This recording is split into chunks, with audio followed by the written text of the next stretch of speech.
Welcome to Lecture 3 for Chem 418, Nuclear Chemistry. This lecture is on radioactive decay kinetics. The readings for the discussion on radioactive decay kinetics are provided here. Modern Nuclear Chemistry, Chapters 3 and 17.7. Nuclear and Radiochemistry, Chapters 4 and 5. The basic radioactive decay kinetics will be explored. The concepts used in the equations, the uncertainty related to the data, and the relationship between an isotope lifetime and half-life will be introduced. There will be the utilizations of these equations in mixtures of radioisotopes, equilibrium systems, and we'll explore that there are two types of equilibrium, transient and secular, and then branching of radioactive isotopes will be explored and discussed. This occurs when an isotope can decay by more than one route. We'll also learn how to utilize the equations for dating of objects based upon naturally occurring radioisotopes. This figure here shows Schrodinger's cat, which relies upon a cesium atom, in which when it decays, it shatters the ampule poison and the cat dies.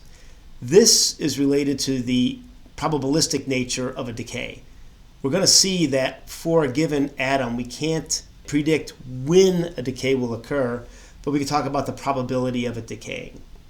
And that probability relates to what we already know about the half-life, where we can discuss for a group of atoms the number that will likely remain after a given period of time, but we can't say whether for a specific atom that atom will survive a given period of time or not. We can only discuss radioactive decay in terms of probability.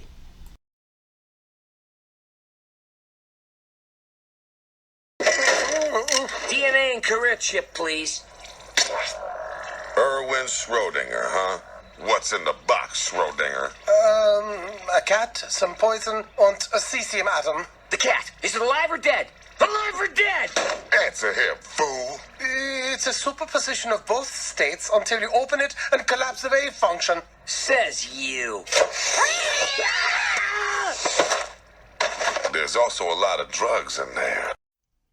As an introduction to radioactive decay, let's talk about some of the basic concepts. The number of radioactive nuclei that decay in a radioactive sample decreases with time. So over time, we start off with the number of radioactive nuclei.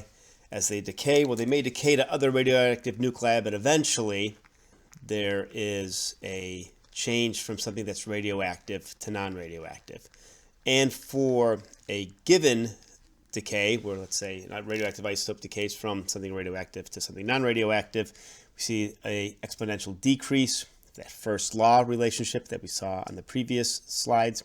We also see that this radioactive decay is independent of pressure, temperature, mass action, and its first order. So in other words, the conditions are pretty well defined. Unlike something like chemical kinetics, this decay kinetics is really a first order decay. So there are some differences in terms of electron capture, internal conversion. So for instance, if I have an isotope that decays by electron capture, but there are no electrons on that isotope to capture, it won't decay through that route.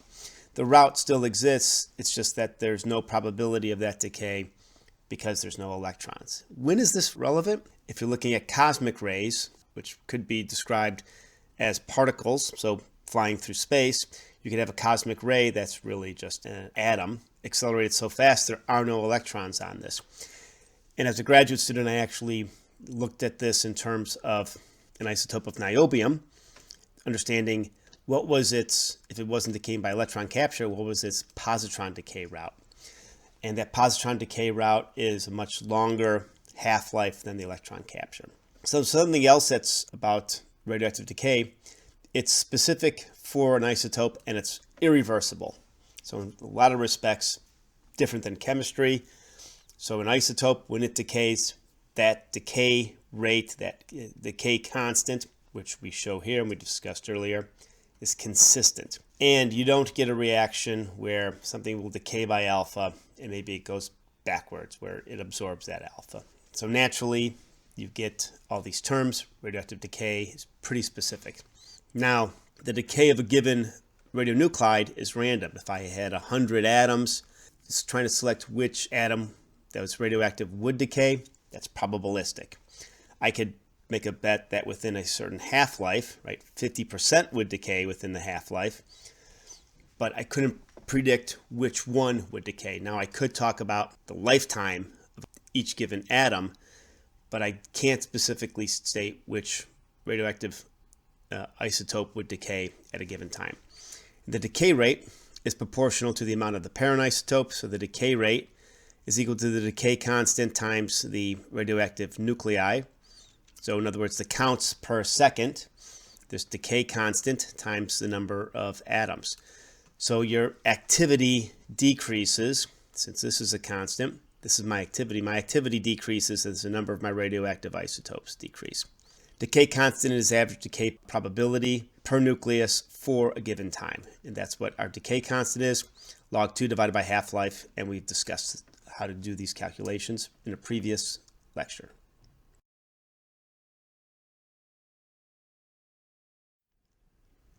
The next few slides are going to discuss how some of the fundamental equations used in exploring radioactive decay are developed. The probability for disintegration for any sort of radioactive atom in a given time interval is independent of its past and present circumstances. We describe this in terms of the conditions that its decay is fundamentally condition independent. So the probability of disintegration really only depends upon the length of your time interval that you're talking about. If it's a time interval is a half-life, the probability of a disintegration is 50%. So the probability of decay here is equal to the decay constant times whatever time interval we're looking at. The probability of it not decaying, well, it's 1 minus that p, right? So 1 minus the decay constant times the time interval. So the probability that an atom will survive n intervals of this delta t, we take this, we expand that equation, 1 minus lambda times delta t to the n, and then we get n delta t, well, that's just equal to our time, right? That's the number of this time units that we're interested in. That's our total time. Therefore, 1 minus lambda times delta t to the n is just equal to 1 minus lambda t divided by n to the n. Again, so that's n is the number of intervals, and t is this time. Let's take the limit as n goes to infinity. It's 1 plus x divided by n to the nth. That's just e to the x. If we have 1 minus lambda t divided by n to the nth, well, that equals e to the minus lambda t. This is our limiting value. So this is how we derive the equation, one of the fundamental equation, to talk about radioactive decay. So if we have n initial atoms, we want to know the fraction that's unchanged in time t. We've seen this equation before, where n is the number of atoms remaining at time t. So n divided by n naught is equal to e to the minus lambda t. So we have this important equation that we've already presented, and now we've derived it, where the number of initial atoms times e to the minus lambda t is equal to the number of atoms at times t. Now this could be used for moles, it could be used for mass, it can even be used for activity, since we know that activity equals lambda n. So we could substitute activity for this term, n, in this equation.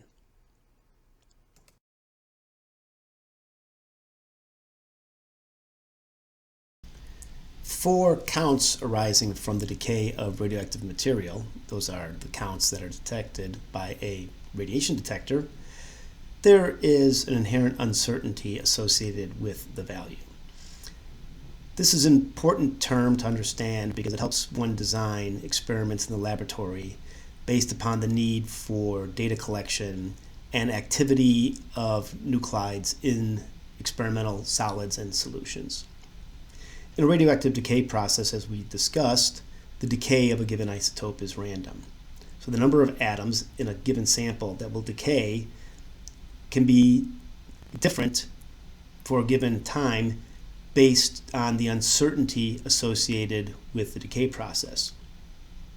One can model this with the binomial distribution for radioactive disintegrations, in which case isotope is either decayed or it is not.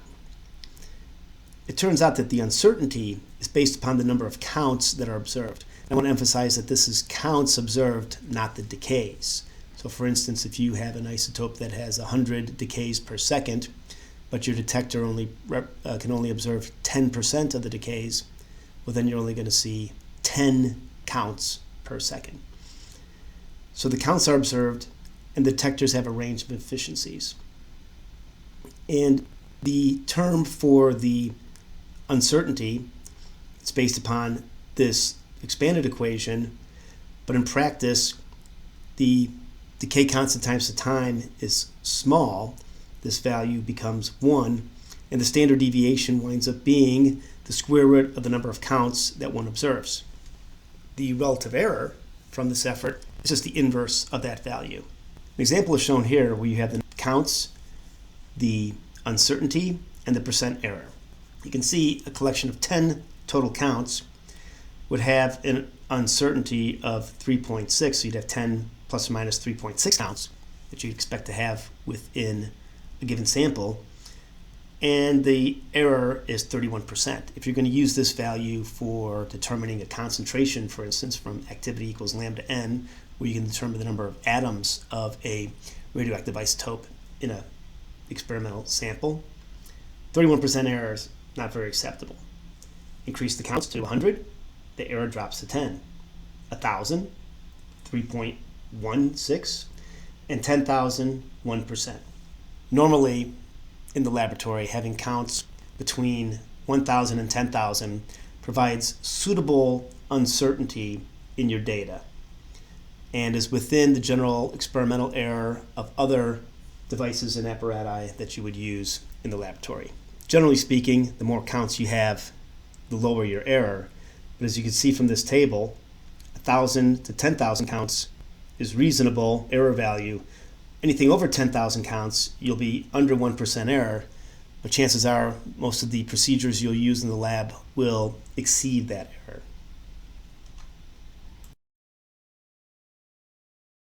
Let's discuss the relationship between activity and counts.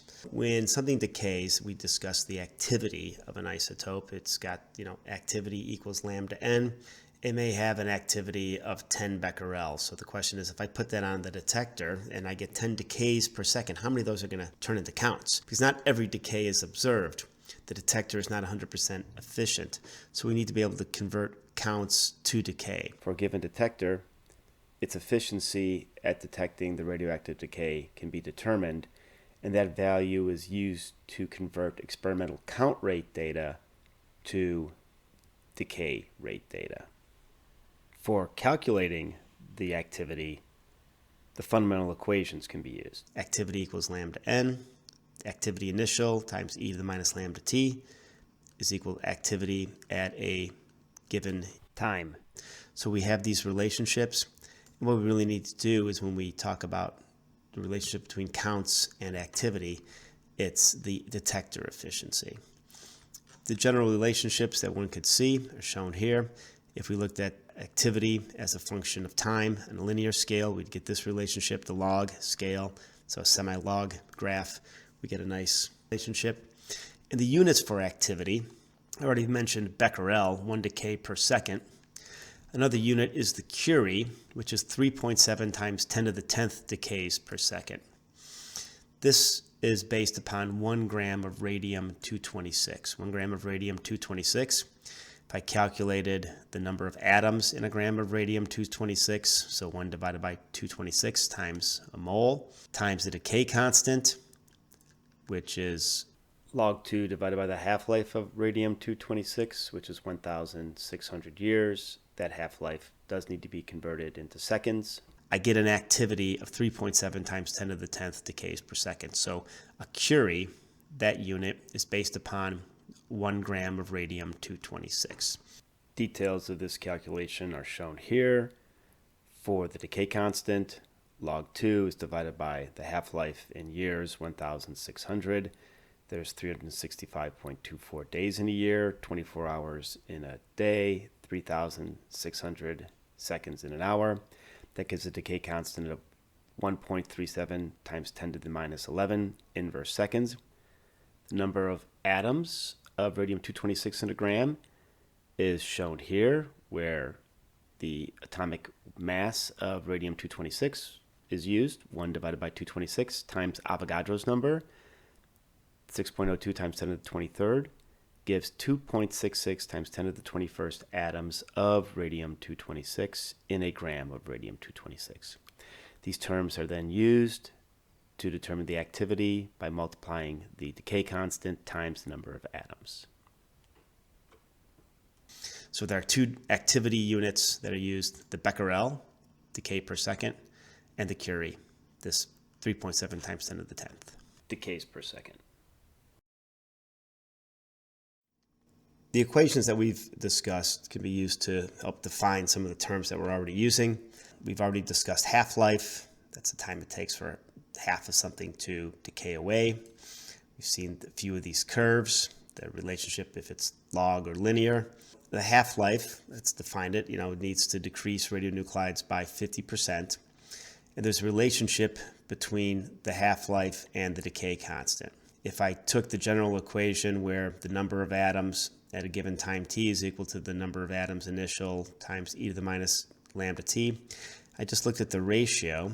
So the time that it takes to get to a half is equal to e to the minus lambda t. So half is equal to e to the minus lambda t. Let's take the natural log of 1/2 is equal to minus lambda times the half-life, because that's the amount of time it takes for this relationship to occur. So, in 1 half-life, this ratio should be 0.5. And then log 2 is equal to lambda times the half-life. And the half-life is equal to log 2 divided by lambda, or lambda is equal to log 2 divided by the half-life, as we already defined. There can be large variations in half-lives for different isotopes. Short half-lives can be effectively measured. Imagine if I had something that had a half-life on the order of many minutes to hours. I could use a detector. I could sit and count the decay of that isotope if it was, 10 minutes, and I measured a sample every 30 seconds. If I measured the decay every 30 seconds, and I bin that, I could plot it on a line like I would have here, and I would get a decay constant. So something that's a short half-life, that's observable experimentally somewhere along this line, all I need to do is get some areas where I can get some change, some statistically significant changes, and I can generate the equation to derive the half-life. If it's a long half-life, and basically the rate isn't going to change over my measurement period, so imagine something with 10,000, 100,000 years, something like on the order of plutonium-239, around 20,000 years. This is based on the decay rate in the sample, so I need to know the total amount of a nuclide in the sample. So if I had some plutonium-239 and I weighed it, and I got N, and I got the activity of that N, well, I could solve for the decay constant, and then when I get the decay constant, I know that the decay constant is equal to log 2 divided by the half-life. I've measured the half-life. An example of doing something like this is with using a potassium salt. You could get potassium chloride.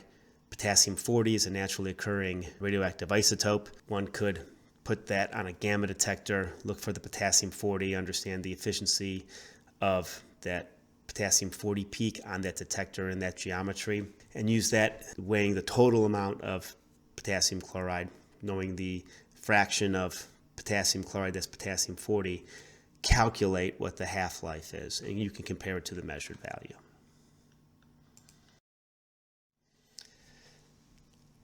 So as opposed to discussing the half-life of a radionuclide, the amount of time it takes for half of that radionuclide to decay, I can also discuss an average lifetime of a radionuclide. So it's the sum of times of the existence of all atoms divided by the initial number of nuclides. So this average lifetime is equal to this equation here. And I can expand on this. It turns out to be 1 over the decay constant. 1 over the decay constant is equal to 1 over log 2 divided by the half-life. And it turns out that the average isotope has a lifetime on the order of 1.4 times the half-life. So the average lifetime is greater than half the half-life by this factor, and during some sort of time of initial activity, it's reduced to 1 over E of its initial activity.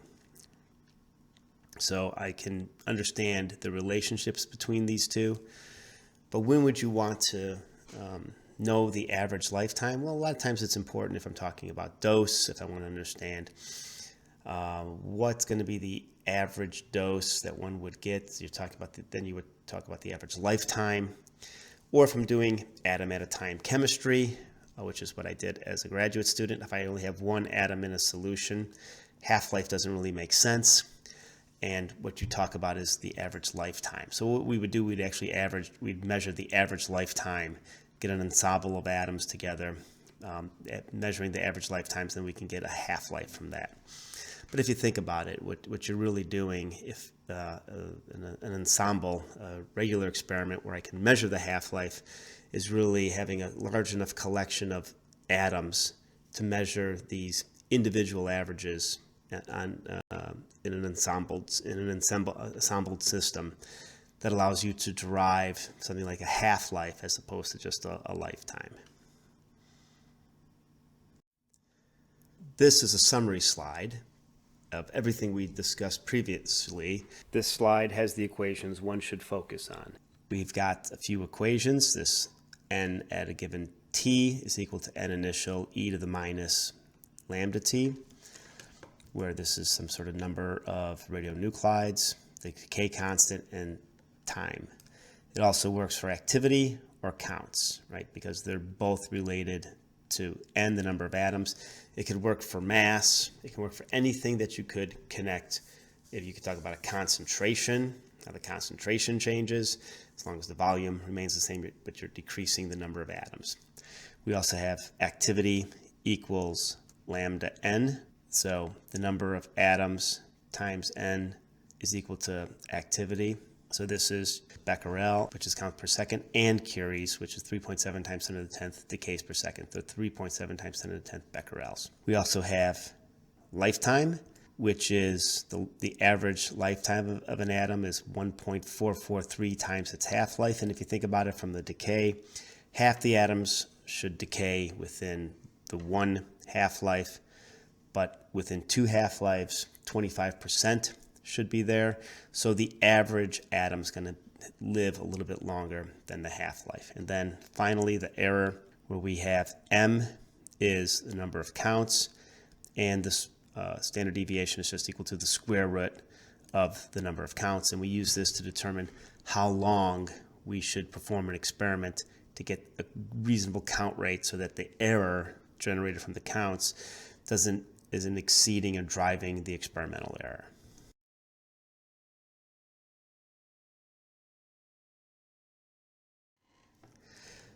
Let's make some examples with these equations. So a half-life calculation, let's use the number of atoms at a given time is equal to the number initial e to the minus lambda t.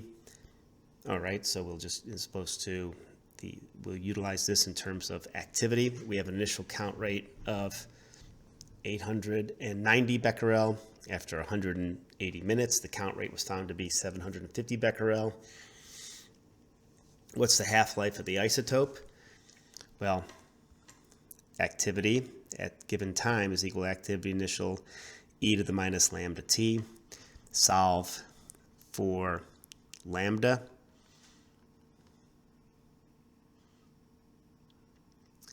We get to lambda, and it's in minutes because we're looking at minutes. We get a value, this value here is equal to 9.5 times 10 to the minus 4 minutes, inverse minutes, is equal to lambda log 2, which is equal to log 2 divided by the half-life. So the half-life is equal to log 2 divided by this value. So the half-life is equal to 729.6 minutes. I could also ask you, okay, how would you describe the error in this study? Well, you need some information. If the count was 750 becquerel, Well, you need to say how long was it counted and what was the efficiency of the detector. Ideally, you'd like to go somewhere between 1,000 and 10,000 counts.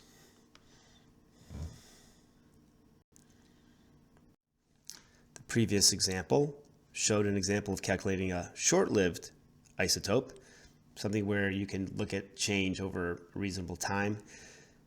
Well, let's take an example of something where the half-life is rather long.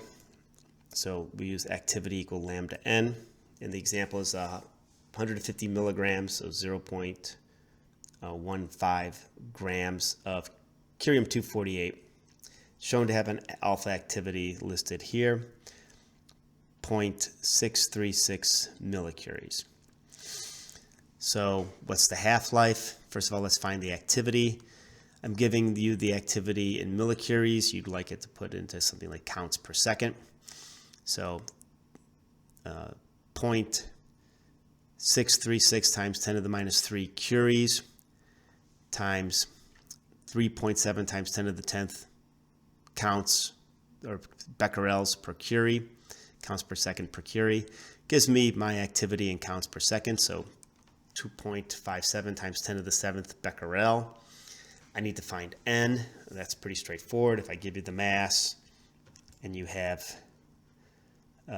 if I give you the mass and I know what the molecular weight is from curium-248, I have Avogadro's number. I can get the number of atoms, which is shown here. And now I set up my equation.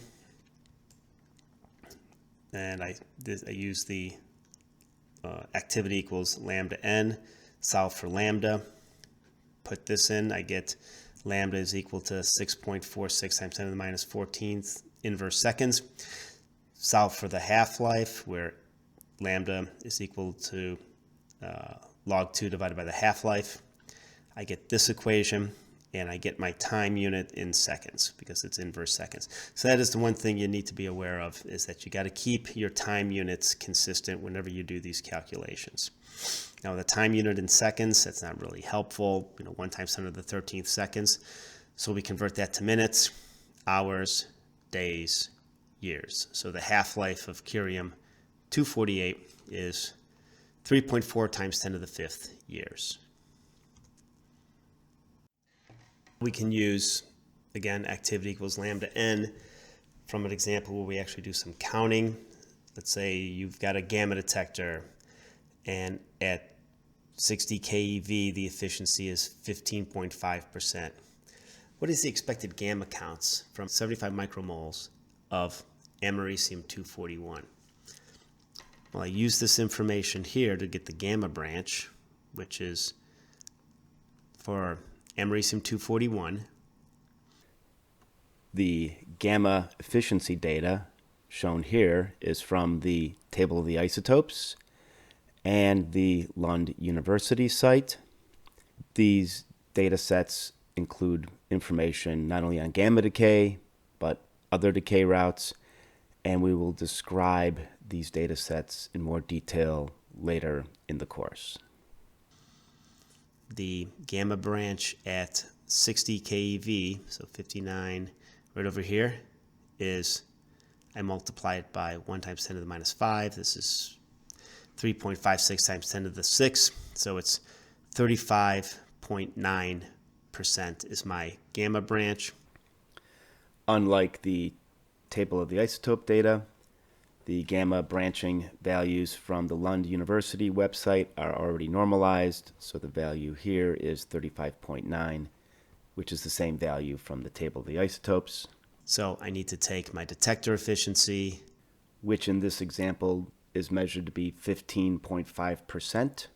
Multiply it by the gamma branching. So in other words, for every time americium decays, 35.9% of the time this photon appears.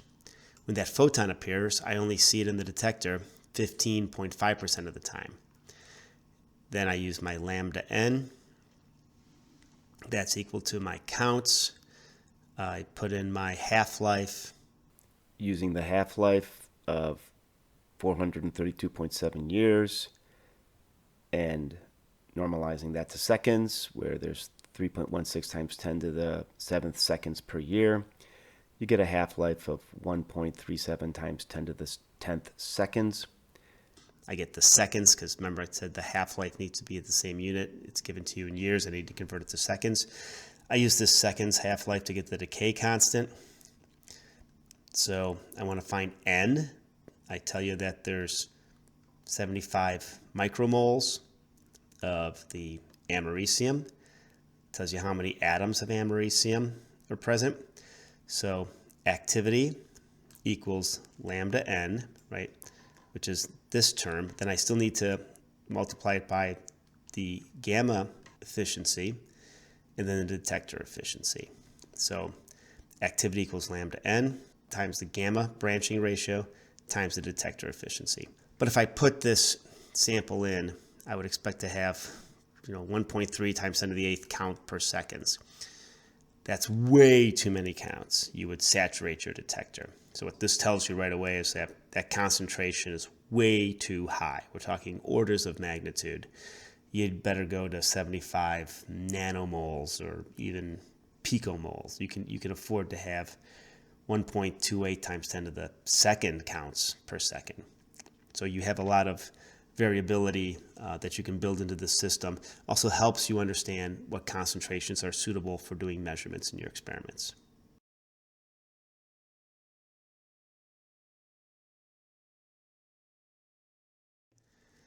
Another term that's often used in radiochemistry is specific activity. And this is the activity of a given amount of radionuclide. So suppose you use activity equals lambda N, but it really defines how much of a mass or a concentration or a given amount of a radionuclide gives off a certain activity. So the specific activity is listed here, SA of radium-226. We've already described that. So 1 gram of radium-226, the half-life here, we go through the calculation, is equal to 3.7 times 10 to the 10th becquerels. Everything is listed here. And this is the definition of a Curie. This shows the calculations that are done to demonstrate that radium-226 is indeed a Curie. And this is an example of a specific activity where a gram of radium is equal to 3.7 times 10 to the 10th becquerels. And you can imagine doing this for a gram of any isotope you're interested in.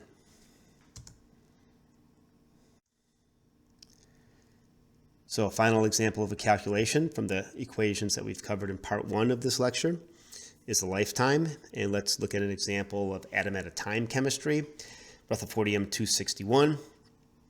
What's the lifetime of this atom? Half-life is around 65 seconds. So 65 times 1.44 is 93 seconds. And this we use to determine the time for an experiment. We would want to perform a separation and get that sample on the detector within 90 seconds so that that would be the same. So you're doing an experiment in the average lifetime of one of the atoms you're producing. So this gives you an idea if you're making short-lived isotopes, so elements that are on the edge of the periodic table, on the end of the heavy elements, which are short-lived, gives you an idea of how much time you need to prepare these samples and perform your entire experiment so that you're not having too many atoms decay as you're preparing the sample. At the end of part 1 of this lecture, we went over some equations. Some of those examples included the decay of a single isotope. Now we're going to start this lecture talking about the decay of a mixture of isotopes. So let's talk about a composite decay where we have 2 unrelated isotopes. So the sum of all the decays are just thought of as the mixture of the 2 isotopes. So the 2 isotopes are acting independently. So the 2 radioactive species are mixed together. We can count the total activity as a function of time. Here's an example of what a curve might look like, and you can see that it's composed of 2 isotopes. So we can say that activity at any given time t is just equal to the activity of isotope 1 and the activity of isotope 2. That's equal to the decay constant of 1 times the number of atoms of 1 plus the decay constant of 2 times the number of atoms of 2. We can rearrange this equation where we have the activity at any time t is equal to the activity initial of isotope 1 times e to the minus lambda t, where lambda is the lambda for isotope 1, plus the initial activity of isotope 2 times e to the minus lambda 2 times t. We can take this equation and then solve this line for this equation. So we take this equation, put it into a solving program, generate the equation of the line, which is shown here. And then we also determine the terms of the components of this equation. So t is the x-axis, so we'll be able to solve for a1 naught, a2 naught, and lambda 1 and lambda 2. We run the equation. In this case, we solve for lambda 1 and lambda 2. These values are shown here. So the lambda is provided. We can get the half-life. We can get the initial activity of isotope 2, and then the decay constant for isotope 1, the half-life of isotope 1, and the initial activity of isotope 1. We can also solve this graphically if we examine two parts. This is the longer-lived isotope. At the longer times, its decay dominates. You linearize on this semi-log figure. The longer-lived terms go back to the origin. You get around 2,000. So if I look at the value, 2,000 minus the total value would be equal to the shorter-lived isotope. So you could solve this graphically, or more directly, you can solve it by just solving for the equation of the line that was generated.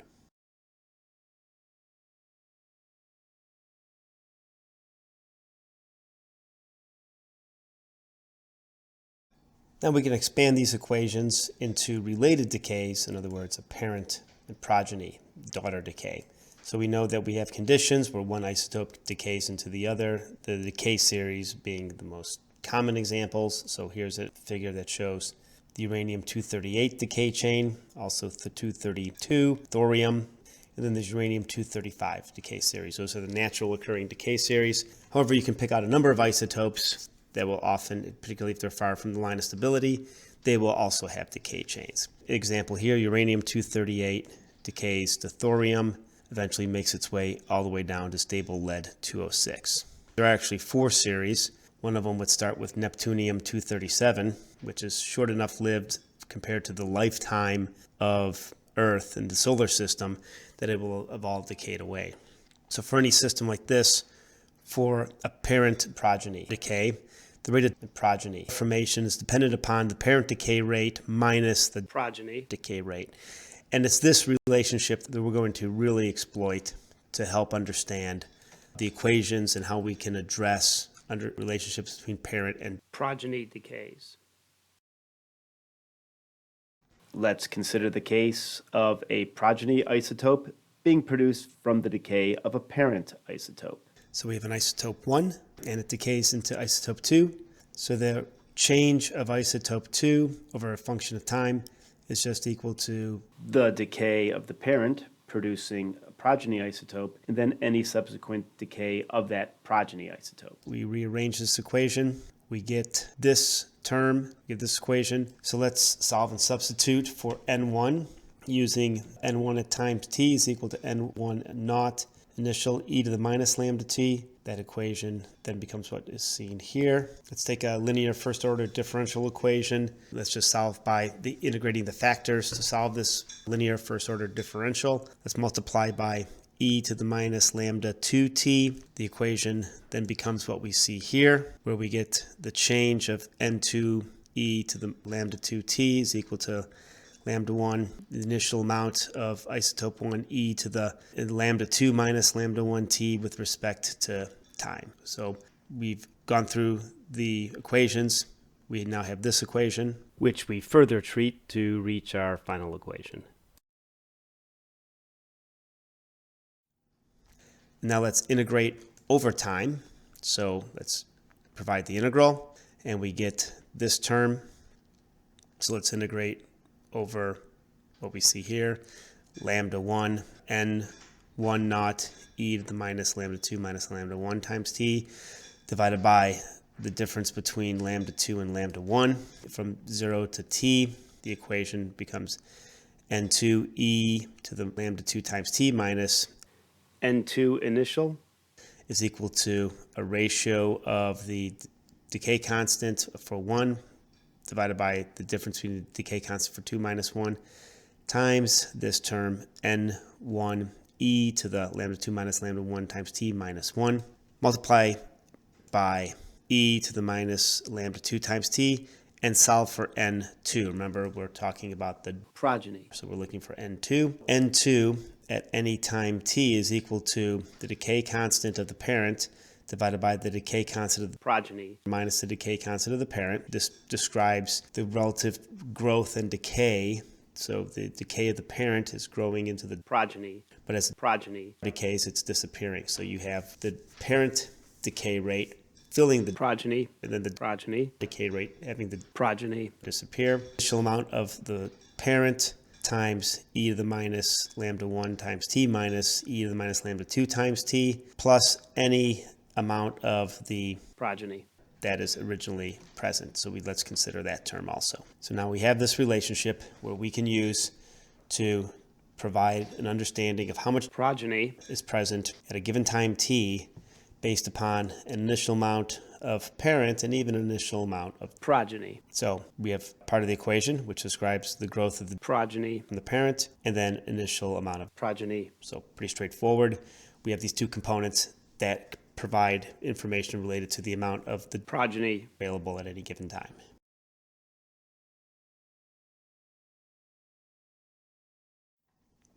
Now, since we found n, the number of atoms, we can solve this equation for determining the activity of the progeny at any time by using the relationship between the number of atoms and activity. So activity equals lambda n.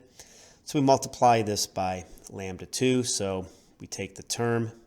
Again, we have an initial amount of the parent, and now we have the progeny term.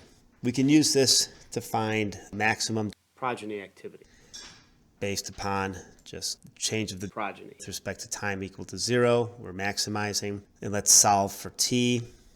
We have the equation where the time that it takes to reach this maximum is equal to the natural log of the ratio of the decay constants divided by the difference of the decay constants. And that's not too surprising. We don't need to understand the amount of material that's available, parent or progeny, for it to reach a maximum amount of progeny. All it is a ratio and a difference of the decay constants of the parent and the progeny. We can use this equation, input data that says if I have a generator, for instance, I'm making technetium 99M, which is a 6-hour half-life from the decay of molybdenum 99, so this is the parent, this is the progeny. Find the time for the maximum progeny activity. Well, we just plug in the lambda 2, which is the technetium. Lambda 1 is the molybdenum. We make sure the units are the same, days and hours. So make sure you convert this hours into days. And this basically says in about a day, this has reached a maximum. And this is actually a useful consideration, useful term. Technetium 99M is a workhorse for radiopharmaceuticals. It's sent to medical centers as molybdenum 99 on a generator. That generator, the molybdenum decays into technetium 99M. Molybdenum is decaying with a 2.75 day half-life. Technetium is a half-life of 6 hours. So this basically says you can separate the technetium from the molybdenum, wait another day, and you'll have reached a maximum amount of technetium you're going to get from that generator.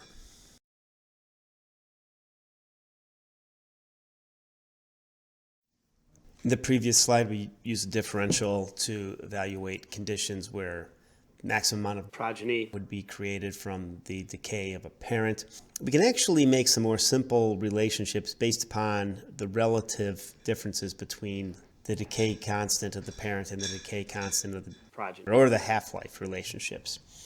So in other words, there are relationships where if the half-life of the parent is much longer than the half-life of the progeny, you can simplify some of the equations. So let's take a few conditions. For instance, the simplest one would be that there's no progeny decay. The number of progeny atoms is just due to the decay of the parent. Number of progeny atoms keep growing, and the parent value keeps decreasing. So this is where if I had an isotope that was decaying directly into a stable progeny, that would be the case. And let's say if the progeny is radioactive. there's a few different cases where there's no equilibrium. Equilibrium means that eventually relationship between the decay of the parent and the Decay of the progeny be established. If the parent is shorter lived than the progeny, or if the decay constant of the parent is much larger, then the progeny. no equilibrium is attained. Progeny obtains A maximum activity when this condition is solved. But imagine you have a condition where the parent has a half-life of a second, and the progeny has a half-life of a year. so within 10 seconds, all the parents decay, and all those atoms are now Progeny atoms. where its half-life is a year. So within a year, half those. Progeny atoms will have decayed. So initially, you'll get this burst of parent activity, then decay will be solely based upon the decay of the Progeny. Another relationship is where the parent half-life is greater than the Progeny half-life. and we'll see that there's actually two types of relationships that we can describe this way. One is transient equilibrium.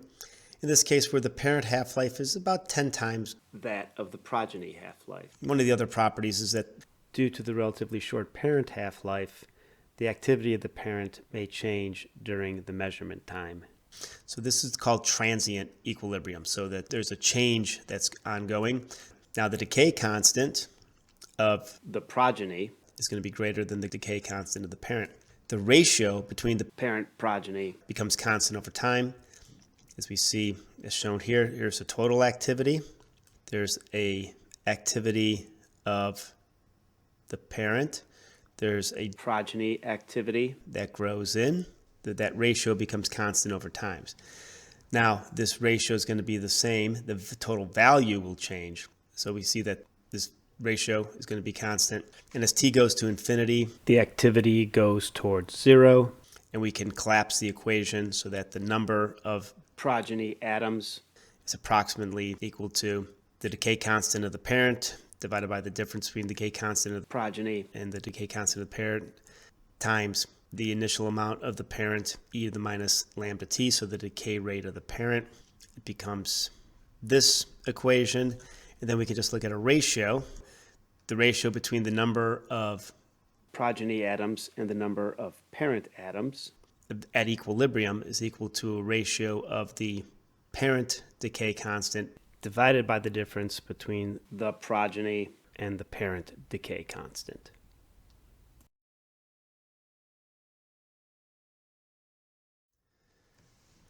Now, imagine we have a condition where the parent is much, much longer lived. Then the progeny, Generally, what this means is that over an observed time frame, the parent activity doesn't change. So imagine you're measuring something that has a half-life of 1,000 years, 10,000 years, and you're measuring it for 100 hours. The amount of change that is going to occur in that parent will not be observable, but the progeny may grow in during the measurement time. So you may have an amount of parent, B shown here, The progeny grows in, and then the total activity is basically twice the parent activity. So in this case, the parent does not measurably decrease. in many progeny half-lives. We see that that seems to be the case. And then we have this relationship from the transient equilibrium. And lambda 2 minus lambda 1. Lambda 1 is a very small number. It's fundamentally just equal to lambda 2. So we get these relationships where n The number of progeny atoms divided by the number of parent atoms is just equal to a ratio of the decay constants. And we actually see that what we get over time is that the activities of the two become constant. If I were to take this equation, n1 lambda 1 is equal to n2 lambda 2. So this equation, our transient equilibrium, since this value is small, we basically eliminate it from the equation for the secular equilibrium. And then we get these conditions, and the key condition being that the activity of the progeny winds up being equal to the activity of the parent. The equation that relates the time needed to achieve maximum progeny activity with the parent and progeny decay constants was already provided. as a matter of practice, the equilibrium between the parent activity and the progeny activity usually occurs between 7 to 10 times the progeny half-life. And there are details involved in actually measuring the activity and the uncertainties from the value, which is the reason why one would say that there's a range of half-lives. But as a reasonable rule of thumb, saying that the parent and progeny activities are equal within 7 to 10 half-lives of the progeny is accurate.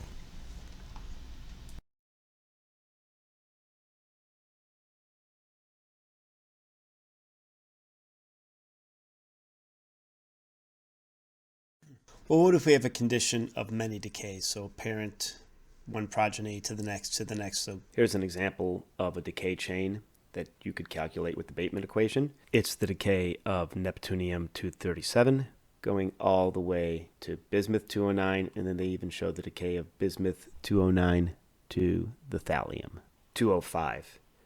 As a note, this is somewhat controversial since most data sources show bismuth-209 as a stable isotope. Let's take the example of the second progeny, which would be indicated by N3, since N1 is the parent, N2 is the first progeny, N3 would be the second progeny, and so forth.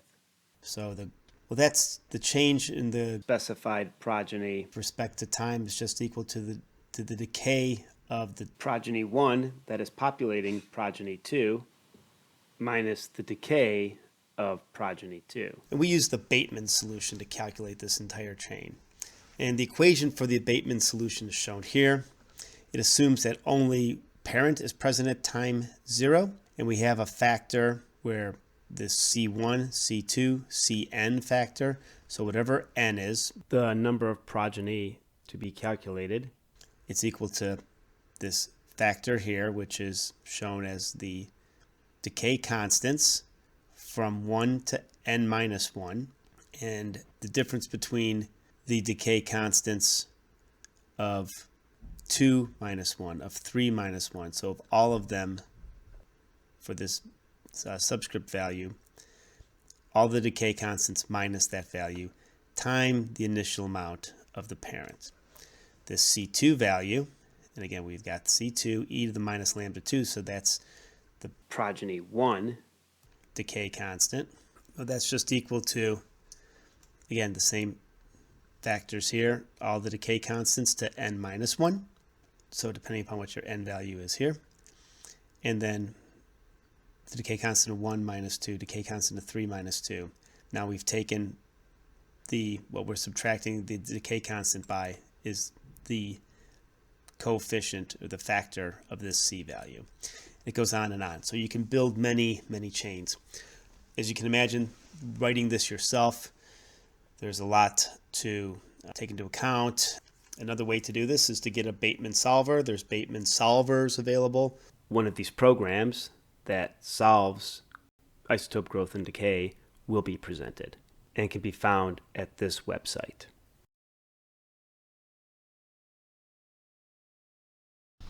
Using the Bateman equations described previously, let's explore a decay and solve for the parent and progeny isotope number and activity as a function of time. We'll use the decay of lead-210, which is shown here.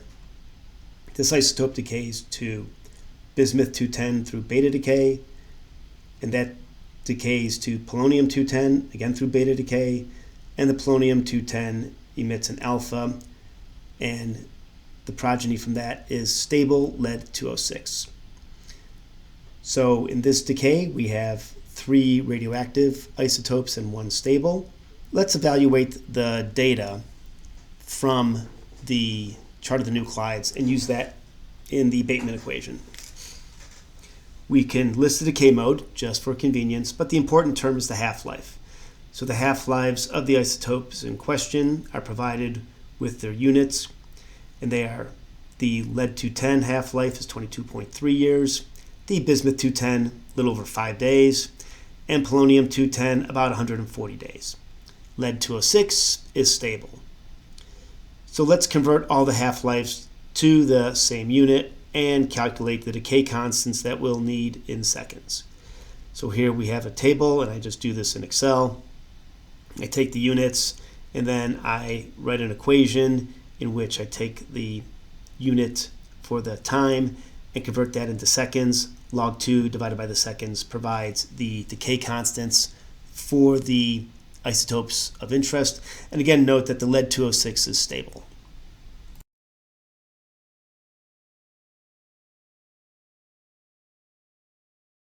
Continuing on, using the data we discussed, the Bateman equation can be set up and solved.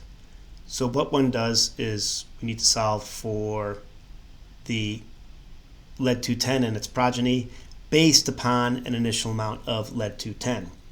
So let's just do a quick schematic of the decay from lead-210, which we're going to define as N1, bismuth-210, N2, polonium-210, N3, and then the stable lead-206 is N4. We'll define N1 naught as the number of lead-210 atoms at time 0. From the parent and progeny isotopes, the number of atoms at time t can be found from these equations. For the lead-210, N1, at any given time t, it's just based upon the standard equation from the initial amount of lead-210. For the first progeny, bismuth-210, we use the equation that we derived for the simple parent-progeny equation. For the second progeny, polonium-210, N3, this is where we use the Bateman equation.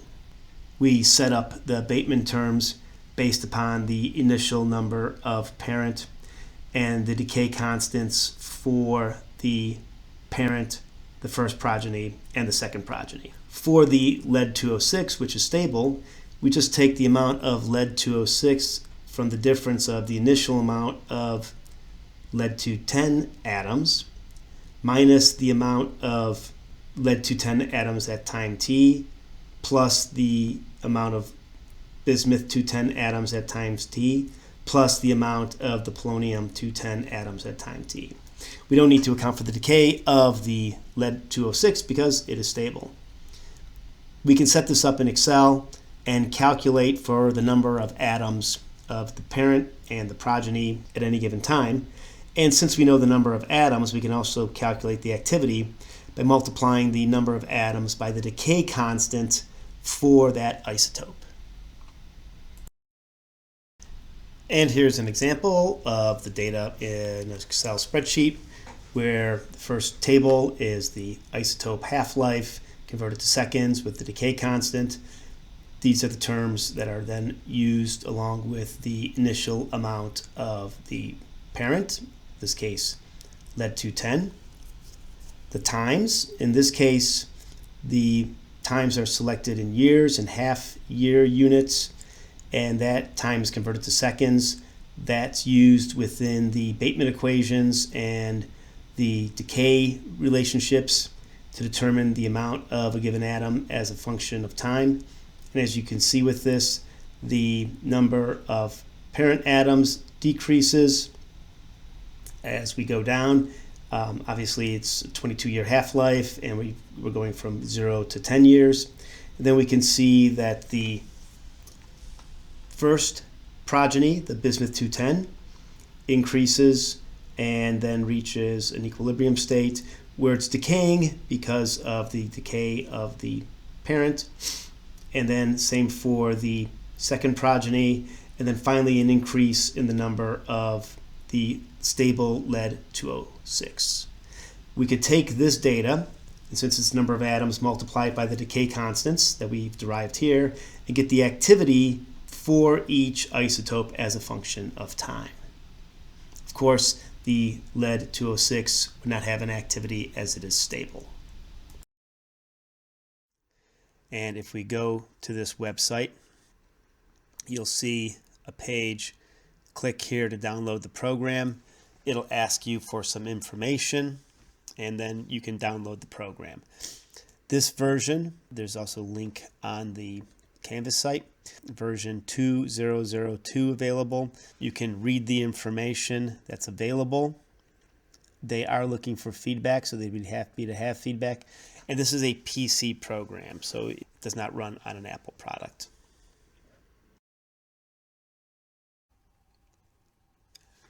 we'll use the other ERG program, version 2.002, which is copyright from 2012, to provide an example of just the decay of atoms as opposed to activity. So let's pick an isotope to start with. Let's select zirconium-95. So we select the element, then we select the isotope, zirconium-95, niobium-95, molybdenum-95, beta, 2 betas, and a stable molybdenum-95. The input data isn't done by clicking on this bar. It's done through the table. So let's just say there's 100 atoms of zirconium, fundamentally a percentage. And let's also include the molybdenum into the output since we're talking about atoms. Let's click on the parameters, pull up the parameters. Let's go for 200 days, shown here. The half-life is 64 days, 34 days, and stable. So we should see some growth and decay in this period. Select that. Let's calculate it. Here comes the graph. And sure enough, we see that zirconium decays, the niobium reaches a maximum, then starts to decay, and the molybdenum does nothing but increase since it's stable. We can select this bar. If I move this around, I get the day and the amount of the zirconium, niobium, molybdenum. I can see that the niobium, I can see where it kind of reaches a maximum, then where it starts going down, and I can quantify that. Just like the other program, I can evaluate the data. So here's an example of the amount of atoms as a function of time. Obviously, this value should be 0, but we go through and we can see that zirconium does nothing but decrease. Molybdenum goes up, reaches a maximum, then starts decreasing, and molybdenum just increases. It does not decay. And just like the other program, we can export the data. I can export it as a CSV file. There's also some data libraries. I can look at the emissions, the alpha. I can select an isotope alpha, beta, and the gamma emissions for the isotope.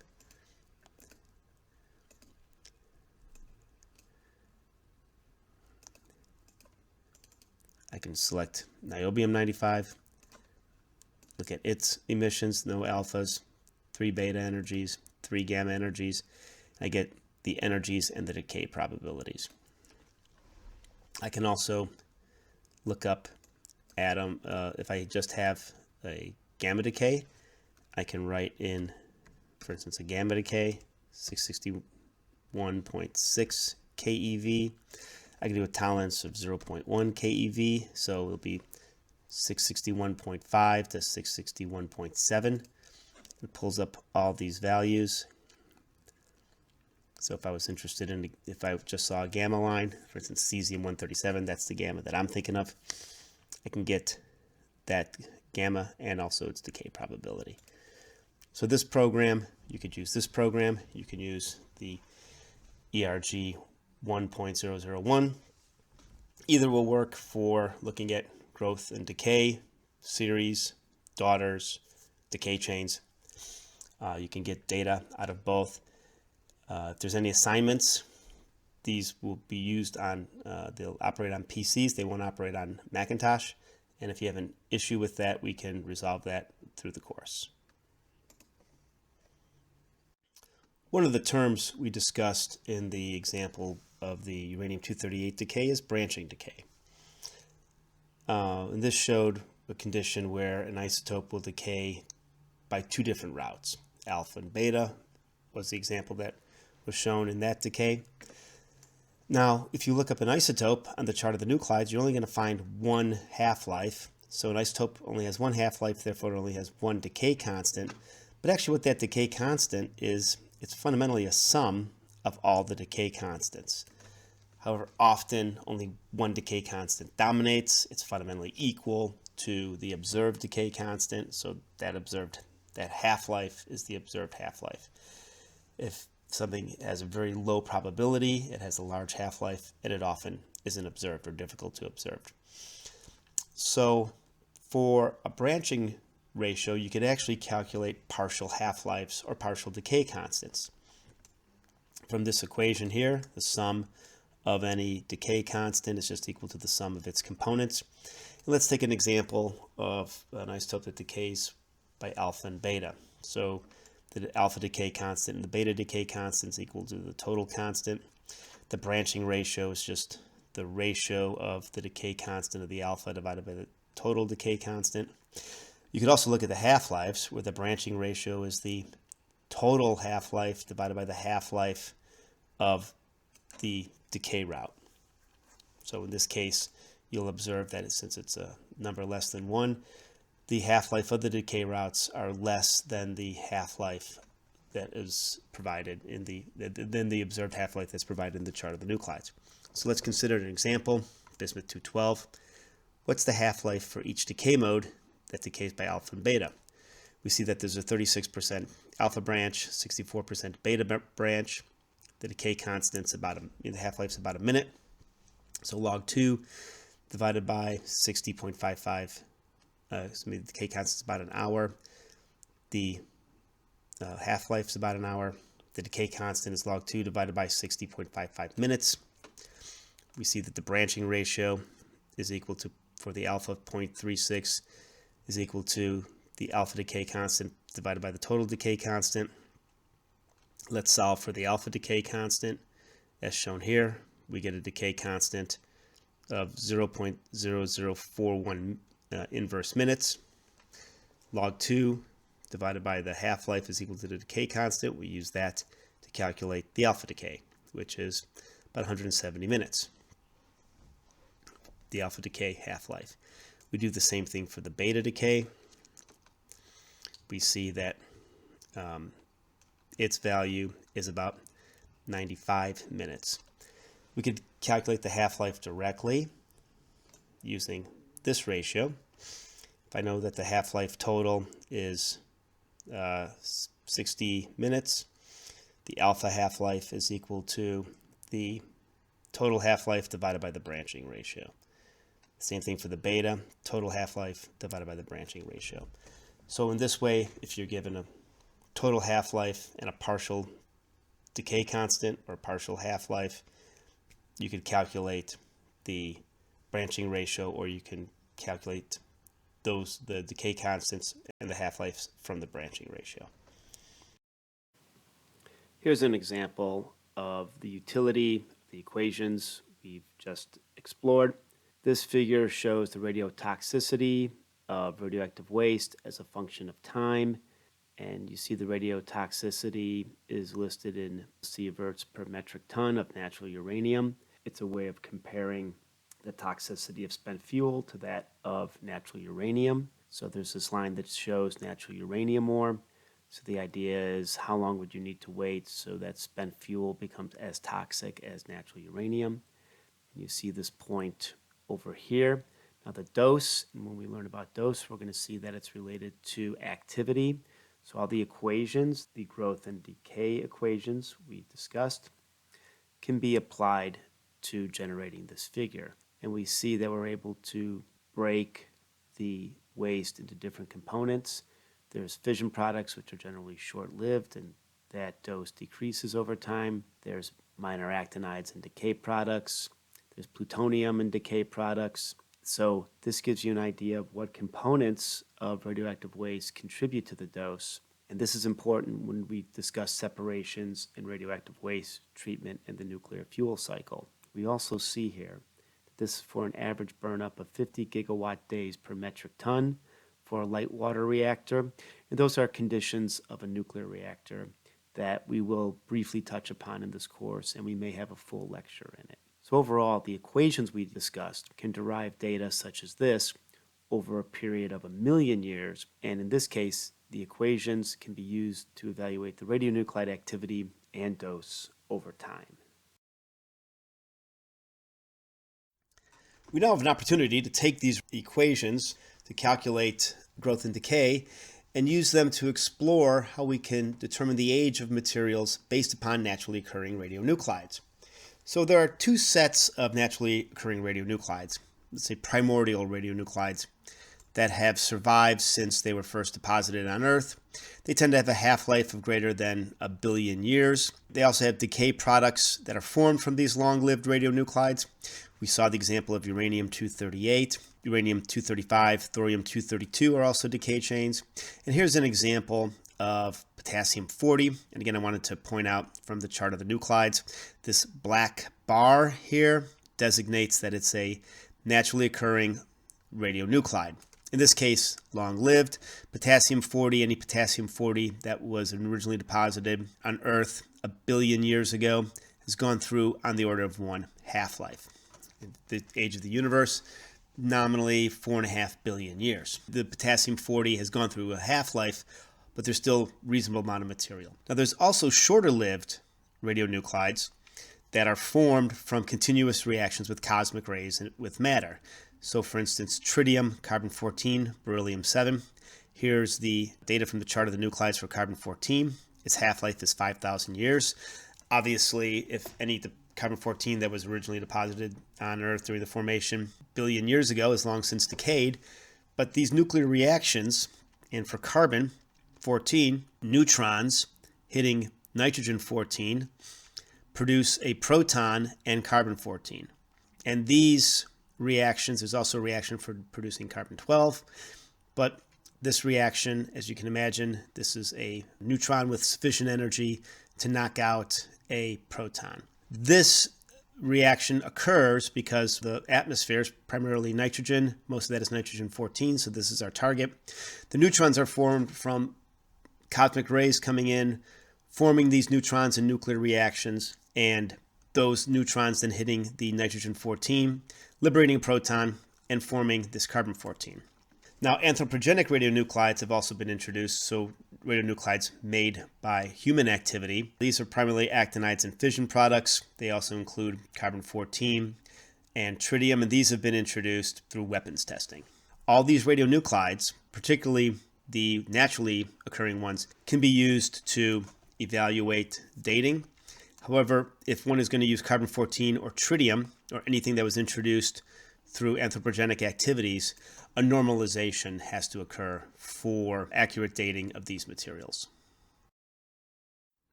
So if we have a long-lived isotope that decays to some ground state or stable progeny or long-lived progeny, we can use this as a clock to determine the age of something. And the clock is basically from this equation where the number of atoms at a given time t is just equal to the number initial times e to the minus lambda t. So let's rearrange this equation and solve for t, and the equation becomes what is shown here, where it's equal to the natural log ratio of the initial and the number of atoms at time t, and the decay constant of what's decaying. This doesn't really seem to help because it implies that we need to know the number of atoms at time 0. I can measure at time t. If I know what isotope is decaying, I've got the decay constant, I just don't know this value.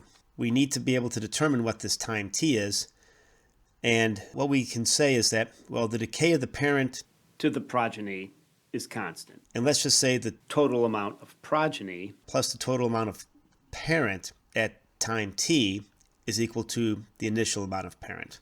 And all we're saying is that we can determine the amount of the parent, so this n naught value, based upon what we measure currently for the amount of progeny and the amount of parent present. For the nomenclature, we will use P for parent and D for the progeny. D, daughter in this case, but we'll state it as progeny, but for the progeny, the term will be D.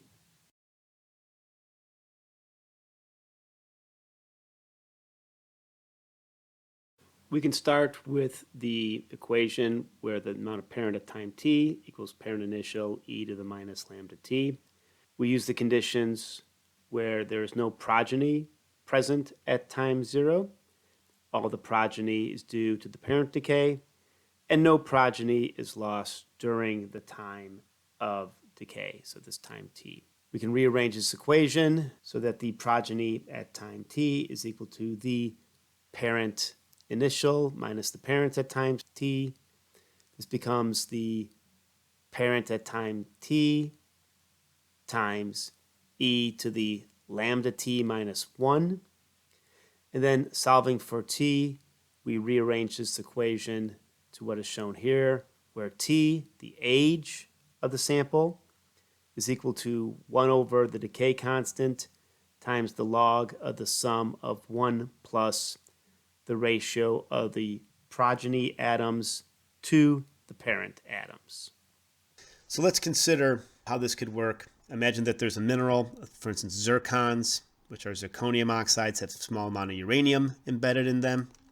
One can evaluate these zircons, look at the amount of uranium-238, and the progeny we're talking about in this case is lead-206. Now, if you look at the decay chain, that's not a direct decay. There are many decays, but fundamentally, if you look at the half-lives of the isotopes between uranium-238 and lead-206, most of them are relatively short-lived compared to the half-life of uranium-238. So in essence, we just can take the uranium-238 half-life as a decay directly to lead-206.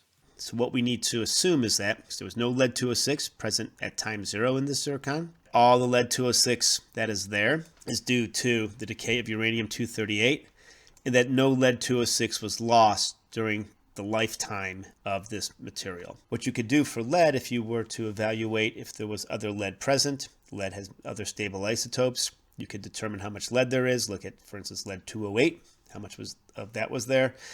And if you don't see the lead-208, convinced that lead is only from this decay. Also, the isotopics of the lead will show you that information.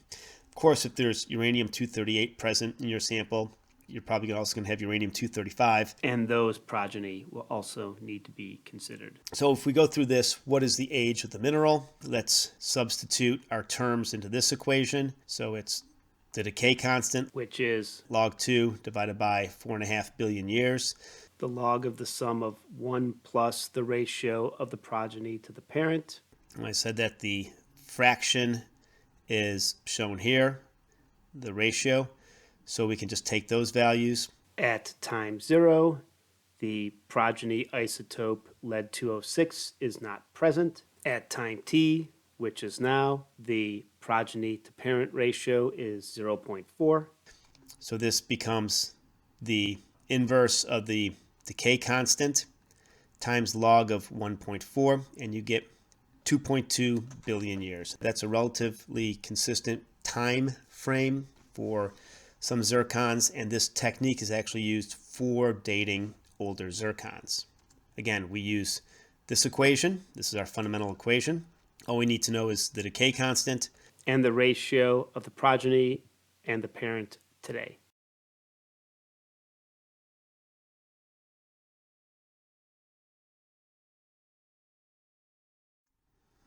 Carbon-14 dating is a little bit different. This is based upon the uptake of carbon-14. So for carbon-14, the half-life is around 5,700 years. This is a good time to show some variation in literature data.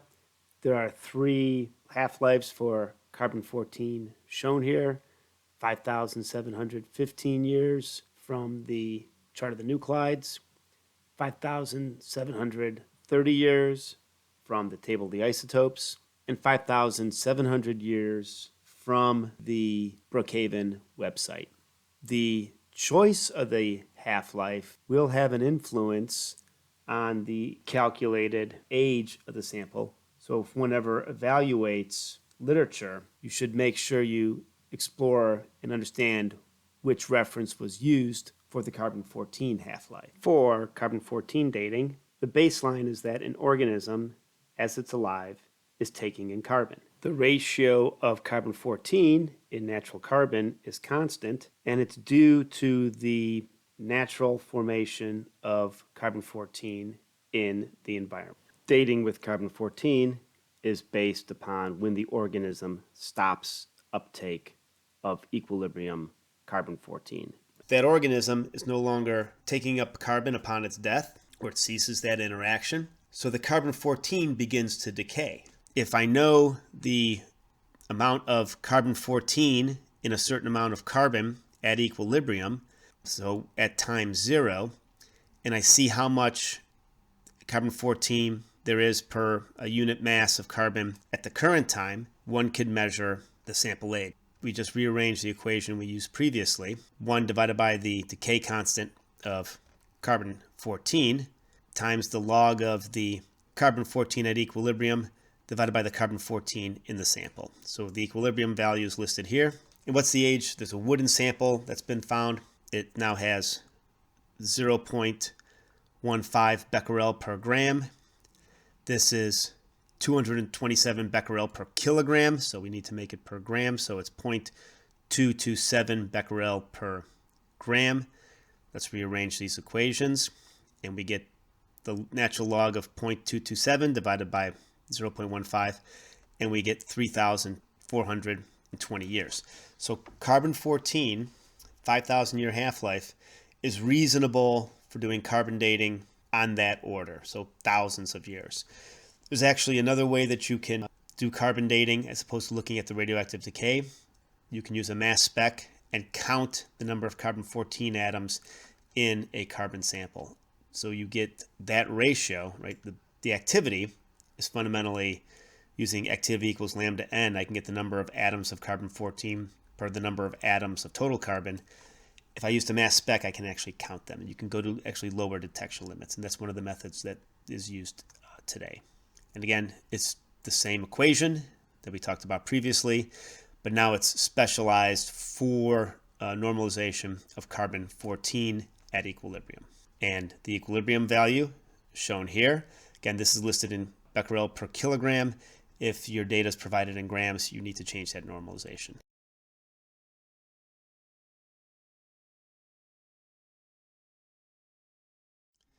These dating equations can also be varied to evaluate some conditions to understand the age of certain objects. So for instance, we can use an example as the Oklo reactor. This is provided on page 40 on the chart of the nuclide, some discussion of the Oklo reactor, and you can look it up online. But the Oklo reactor was a natural reactor that operated a few billion years ago. So we can use the dating equations that we just provided to kind of get an idea of what would be a reasonable time for that natural reactor to have been fissioning. This was actually determined when uranium samples from an area were evaluated, and the uranium-235 concentration in those samples was found to be lower than expected. This lower amount of uranium-235 indicated that it had previously fissioned, and they also saw some evidence of some fission products.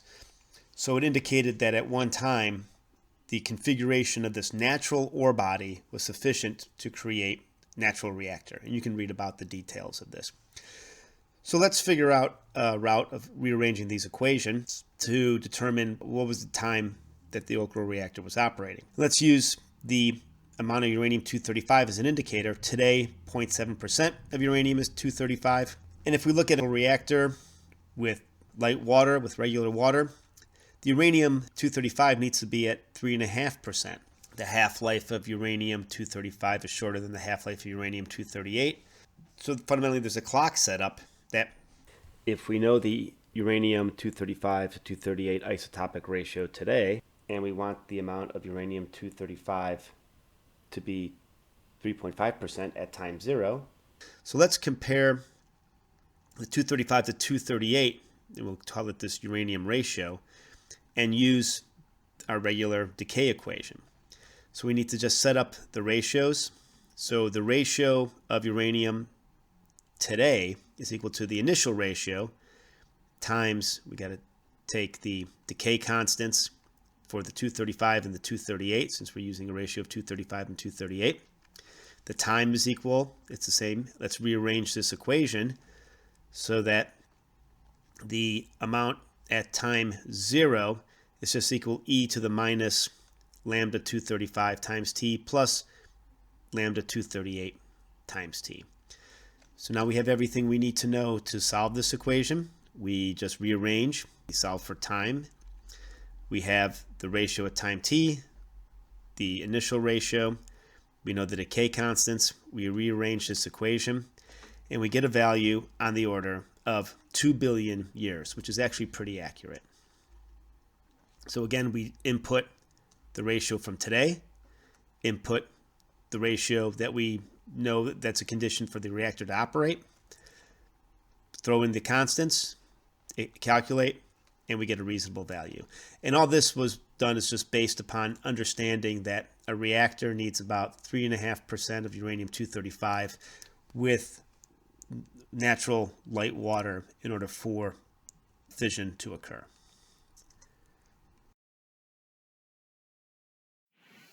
Based upon the presentations, one should be able to utilize and understand the basic decay equations, relate half-life to lifetime, understand the relationship between count time and uncertainty, utilize equations for mixtures, equilibrium, and branching, understand how isotopes can be used to age an item, and utilize data from sources. One thing I do want to point out for the data from sources is that, again, depending upon the source, you may see different data. An example here for carbon-14, from the chart of the nuclides, the half-life is given as 5,715 years, whereas from the table of the isotopes, the half-life is given as 5,730 years.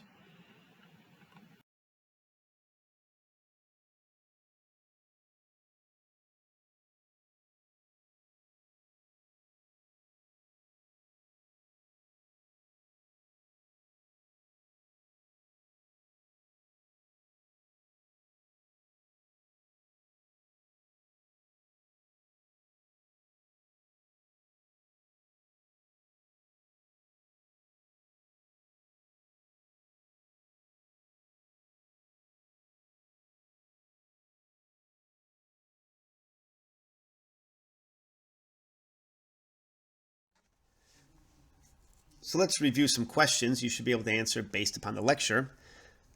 What is the equation that is used to determine the isotope amount at a given time? That's a very fundamental equation, and the basis is shown here, where the n is the number of nuclei at either the initial or at the given time, lambda the decay constant, and then t. This also works for activity or counts or mass. It could work for concentration if the volume doesn't change. What is the equation for the decay constant? This decay constant here, very important term, is log 2 divided by the half-life. One thing you need to make sure is your half-life given in a time unit needs to match the time unit that you would use in this equation. So in this equation here, you have time here in a given unit. The decay constant needs to have that same time unit, obviously from the inverse. What equation is used to find the activity? Again, the decay constant times the number of atoms is equal to activity. This would be counts per whatever the unit is. That's why we often use the decay constant in seconds. So then if I were to do this, I'd get the activity in becquerel, counts per second. And what's the relationship between standard deviation and number of counts? Well, it's just the square root of the number of counts, and the error is the inverse of that value. Very important term in terms of setting up and performing experiments. Some other questions you should be able to answer. What's the activity of a nanogram of a certain isotope, in this case actinium-225? The main equation to use, activity equals lambda n. So now we need to solve for n for 1 nanogram of actinium-225. We can evaluate that number. We want to get the decay constant for actinium-225. The decay constant's in days, convert that to seconds. Log 2 divided by that, we get a decay constant. Now we plug those values in. Activity equals lambda times n. And a nanogram of actinium-225 is about 1 million becquerel. And that's close to what's used in medical applications of actinium-225, 1 to 10 nanograms. So 7 days later, what's the mass of that actinium? Well, the mass at time t is equal to the mass initial times e to the minus lambda t. We will utilize this equation. The 1 nanogram times e to the minus lambda t is equal to 0.616 nanograms. So 10-day half-life, 7 days later, not quite half of it is decayed. For making actinium, you can use an isotope of thorium, thorium-229, that decays to radium, and then that radium then decays to actinium. So let's ask the question, if I have some thorium-229 and it's decaying, it has an activity of 1,000,000 becquerel, what's the activity of the radium-225 4,000 hours after the thorium-229 has been purified? One starts off with no progeny. The sample contains only thorium-229. It starts decaying, and at 4,000 hours after the purification, it's reached equilibrium. So we see that the radium grows in, and you can determine that at this point, activity of the radium is equal to the activity of the thorium. So it's a parent-daughter relationship. The activity of the radium-225 is equal to the activity of the thorium-229 in a parent-progeny secular equilibrium relationship. And we solved this using the ERG program.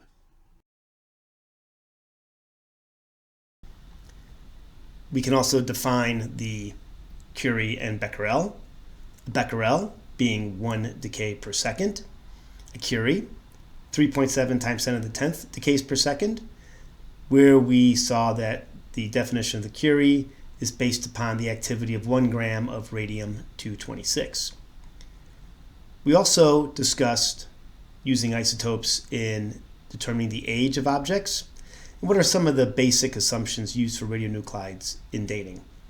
The assumptions are that there are no progeny atoms present at time 0, that all the progeny that are present are due to the decay of the parent, and that no progeny escapes the sample during the time period under investigation.